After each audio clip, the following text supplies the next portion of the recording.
and welcome back. I am, of course, Benson, and this is, well, yeah, Mr. Knowledge Bomb himself. It's Neslo. It's Neslo. The Search and Destroy God, as I'm calling you from now on, by the way. I know. It's at, well, Sharp. We were actually talking about this before we went live. I said on the broadcast earlier on, Sharp, so underrated.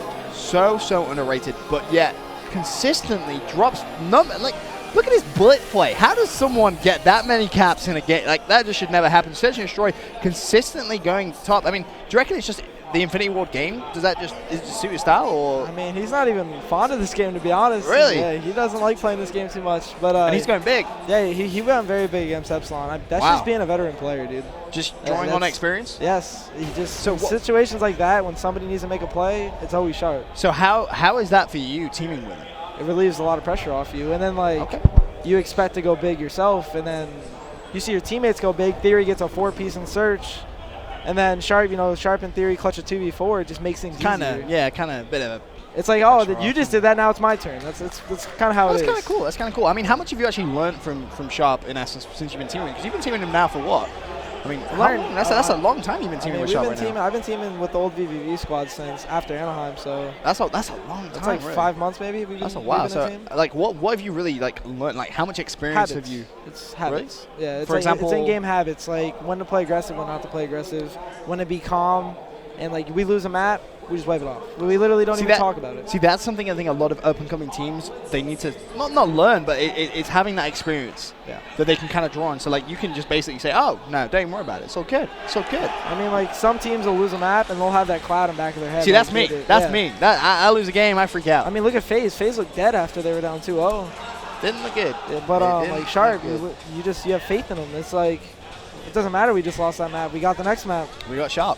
The sharp factor. I mean, that's how all of us are. Because right now, I'm really looking forward to watching him play, like, for the rest of this, the whole TK squad for that matter. You guys look really strong. But what are your thoughts on TCM? TCM looks really good. A lot of people have been saying they were a lot better than Epsilon, to be honest, which is not, a common thing for people to speak out on Epsilon when it comes to the EU scene. Everyone's always an Epsilon fan. That's true. That's very true. They're kind of like the optic of the EU, I guess you could say. In essence, yeah. I mean, I would personally say I have a wild Chris Puckett. How you doing, Chris? I'm taking your job. I'm taking your job next year. Congratulations. I just wanted to come by and say nice work, TJ. Thank you. Gosh. But could your head get any bigger? But I heard TCM is the best EU team at this event. A lot of people have said, a lot of Europeans are saying TCM are looking better than Epsilon. It's very early to say though, so I wouldn't say either way. If that makes sense, I would just say both looking strong. But TCM, obviously, they've advanced through in that champ bracket. That's going to give them a little bit of confidence. And right now, let's have a look. Who do you want to have a look at? Should we get on board with Renegade, Joey? Should we do it? Let's do it. Should we do it? Well, I mean, Search and Destroy, Warhawk. Immediately on the attacking side, we saw you guys go B a lot. Like, a lot. Is there any specific reason behind that, or was it just kind of it's closer? It's hard to stop the planner. We have our class set up to the point where you can't even nade our planner. And the only way you're going to stop them if you challenge, there's no third personing, obviously, this tournament. Yep. So you can't have anybody hiding on defense. So you have to challenge in that site, or we're just going to plant the bomb. I mean, you saw a round where we planted and it was 4-on-2, and they had favors. And you still clutched it, yeah. Yeah, because they couldn't get in the site. And, Epsilon, they kind of let us plant the entire map. They just kept letting us plant the bomb. We're like, okay. So why never push A, though? I mean, because they beat you to A. They can just, a simple stun nade is a stop. There's only one way to come from A. B, there's so many head glitches that you can use to set up on an offense, and that's just the biggest advantage. Well, right now, Renegade Joey is in a 1 versus 4 situation. Yet to see a 1 versus 4 here at MLG. Renegade Joey, can he try and make it happen? 13 seconds left, doesn't matter. He's going to get taken down. And let's not forget, best of 3 in this open bracket. Strictly Business, and they won that first game of domination pretty convincingly. I didn't even do the maths. I just knew it was a big lead that they had. So if they pick up this Search and Destroy, well, they will be advancing through to that next round, playing later on this evening. Still so much action. So much action. Yeah, We still have the Envy game coming up as well. Who are you putting? You're putting your money on Envy, I guess. I don't know, man. Curse New York is one of those you said teams. Envy were gonna win. You can't be changing. Doesn't mean they're gonna win in the winners bracket. You never know. Right, I think I'm gonna win, but all right. But that being said, I like it. That being said, Curse New York is one of those, like, they haven't been as hyped as much with the Curse LV, Team House and all that stuff, and the announcement of Curse LV. They haven't been as hyped as much, but they're a very good team. So, well, we're gonna be on board with 2Quick right now, and he did a very aggressive push. He pushed straight past B-bomb site, and he just made sure he could lock that down for his team. Smart plays coming from him, and right now it's going to be the taking Nate. How do you pronounce that? Is that taking Nate? I don't even know, but he's dead anyway, so it doesn't even matter. They're all 0-2 right now. That is not a confidence booster. Mentally, how'd you overcome that? Like, what is it you do? That's honestly the worst part. Like, in Search and Destroy, if you're losing rounds close, you're like, damn, I should have had that round, and then you move on to the next one, but you're kind of pissed off. But, like, when your entire team is dying and their entire team is going down, it's like you look at each other like, who's going to step up? And, like, that's what I loved about my team. Is that, I mean, I was used to, you know, Prime and all those players. Sometimes people wouldn't step up. But, like, now having a veteran on my team like Sharp, you know, Dylan McGee, in theory, he's really good. And Gunjar is one of the best shots in the game. It's really easy. we relieve pressure off each other, like I said earlier. But Renegade Joey's team, I don't even know if this is a pickup team. You know, this might not even be. I actually spoke to him earlier on, and he was saying how he felt really confident. So, I don't know. I honestly, I don't know. He's a good Search and Destroy player, too. He's a very, very good. I mean, they beat us at PAX. Bad history. Yo, what are the odds on some 007s? Right now, you have 3 out of 4. You have 75% still. No, that's if they went around, so. That's true. Well, taking Nate, he already has 1 kill, so he's trying to prevent that from happening, but they are 2 rounds down as well, and that's the important thing. That's the important thing. It's not so much about the kills and the deaths. It's all about those round wins. And Ripken is taking some shots. He's done well to stay alive there. Censored too quick, and Fears are all around him. Bomb hasn't been playing. 25 seconds left. He's going to need to try and get that bomb down. You can just see on that minimap that kill goes down. Taking it all by himself. He's going to make a 1 versus 1. It's going to be him against Sensor, I believe. Sensor is just coming directly behind him. Sensor yet to actually die in the Search and Destroy. I mean, when do you challenge this? Do you challenge it or not? I mean, he has to check the bomb site. Easy kill. That and you can hear the bomb plants in this game. So oh, really? Yes, there is sound whoring involved. Okay, all right. Cracking up that Turtle Beaches. Crank those Turtle Beaches up real high. Make sure you can hear absolutely everything. That's exactly what he did. We never talked about this, the weapons in this game. The guns. That's some. Now, see, this is something I'm kind of annoyed about, because I did a lot of research to do with the attachments on all the guns. Yeah, the statistics behind it. The statistics behind all the guns. Like, I went to private matches, and I was doing, like, I remember I told some of the European guys, they right? Lie. If you That's do. A lie. No, on this game, they don't lie that bad. There's some inconsistencies, like, for example, sniping. If you use the chrome barrel attachment, all right, if you use that, and on pretty much all the snipers, if you shoot someone in their left shin, you're going to get a hit marker. You shoot them in the right shin, you're going to kill them. Yeah. Shoot them in the left thigh, you're going to kill them. Shoot them in the right thigh, you're going to get a hit marker.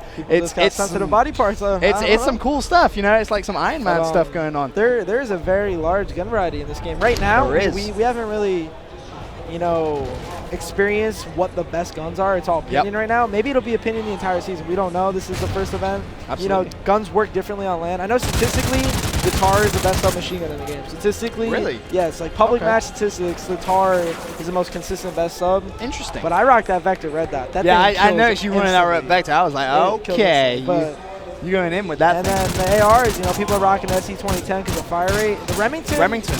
People are struggling a little bit with the Remington. I like it still. I think it's a really good gun. The fire rate kind of up close. With the subs kill super fast in this game. You know, this game came out, everyone's like the submachine gun sub. But the submachine guns on land, they melt. Yeah, they can hang. And then the AK-12, which a lot of people use online, that is like the AN-94 of this game. The AK-12 struggles on land. Having said that, the AN-94 at the end, I mean, we saw players like Killer dominate with that weapon. Really? I mean, look how Killer did it his last couple of events. No, but I mean, individually, he was getting kills. You remember how much I loved the AN-94? I loved it. And then the bullets just don't detect. Like, that's how the AK-12 is in this game. It's a hit or miss. Fair enough, fair enough. Well, you know, going back to the attachment side of things, you know, there's so many different things, you know, like people, for example, saying grip.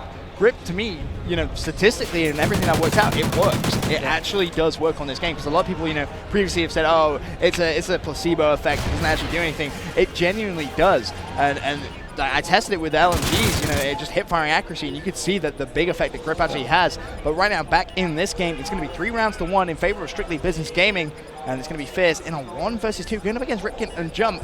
Fears 4-2, Ripken 2-4, Jump 1-3, and we'll bring up that little map there, and you can see just that setup on that bomb site. I mean, that should be impossible to break. I mean, that far Jeep head glitch, like, I saw Gunjar on that, and it's just like, I would hate to try and outgun someone on that. It is impossible. How do you do it? Is there any way of doing it? You cannot blow up the truck. Doesn't blow up, I don't think. And even sniping it, the head glitch is this small. I tried to snipe the last guy last round. Like, it's really hard. It's hard. You got to stun and then rush or nade and rush, but you know, that head glitch is monstrous. You know, blitz, anything, that is like one of the best head glitches in this game because you cannot blow a vehicle. It's very easy. I don't even know if you can blow them up at all, to be honest. I think they're indestructible. Well, they're the Superman of trucks. Ford is making some nice trucks right now. Like. You can't blow them up. Well, I did actually tweet. I was asking about Optic Van. I didn't see a recurrence of that. The wide variety of people said, no, you can't actually blow trucks up. So you're right. Ford making some indestructible stuff right now. That and it's harder, you know, like the 2v1 he was in last round. It's easier because there's no third personing. Like third personing in a 2v1 bomb planted, it is impossible because you don't know where other people are hiding. Yeah. But a cool fact about this game is the bomb timer. It is not right. It is not right. In an Infinity War game, like you need at least 8.5 seconds to defuse the bomb in this game. Even though the timer's at 7.5, it takes a full second to start the bar. Really? Yes. So I played against Soar in an MLG 5K series or 2K series. And I clutched a 3v1, and I picked up the bomb with 8.3 seconds left, and I'm all hyped, you know, standing up in my little room. I'm like, yeah. You're like, yeah, I'm your like, we won the round. Like, woo! Yeah, and then I'm like, I got a hero medal in the suitcase closed, and it said defuse, but the bomb blew up, and I lost the round. Wait, it's on YouTube. Like, you can go check it out. Like, I'm tweeting that after this. I want to see that defused the bomb, and it blew up at the same time. So, yeah, it actually takes a full second to pick up the bomb. So, technically... So it's you 8.5 seconds. You can time it like as somebody defending the bomb. Like you can time that a lot better. Like you capped in my Epsilon match when I let the guy run underneath me and I tried to kill him. You could have 12 seconds left and kill the guy defusing, and the other team's screwed because it takes a while to pick up the bomb.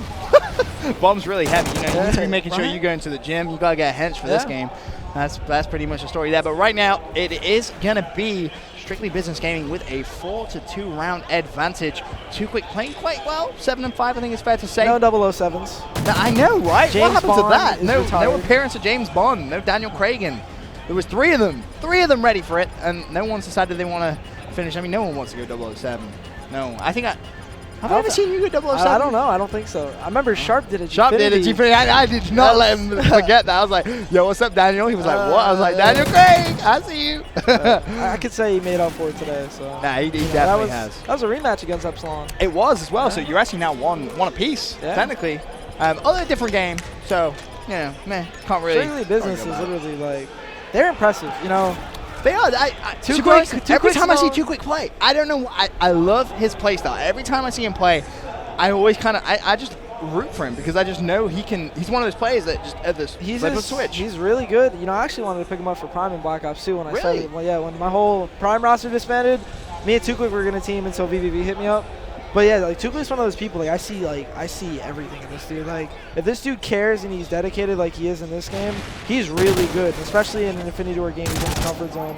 But he's known to never win the big one. He's kind of like a Stainville. Like Stainville's never like won a championship. He's placed second a million times, but never has won. And Too Quick's one of those players that like just needs to get over that hump. But like as soon as he gets over it, it's gonna be Sensor great. leading this team, and Sensor just surrounded himself with three of the some of the best ARs in the game. Like that's what Sensor's idea was for this game. And they're really good. Like Strictly Business, even though they're an open bracket, I consider them a top 8 team. I think they're gonna they're gonna play top 8 at this event.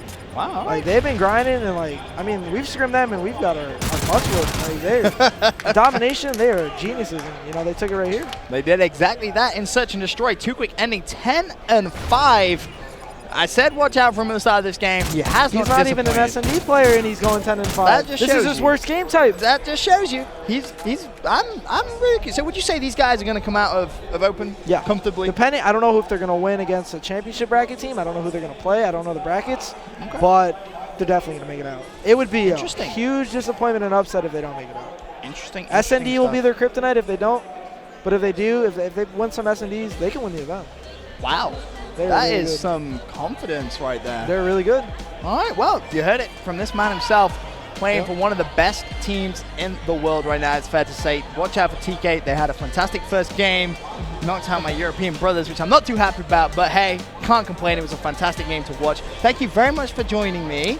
This time your mic wasn't muted, which is always plus. Many people may get that reference. Right? Me, Superman, saving you with the unmute button. No, just saying. But that's going to be everything for now. We'll be back with you after a quick commercial break with some more Call of Duty action.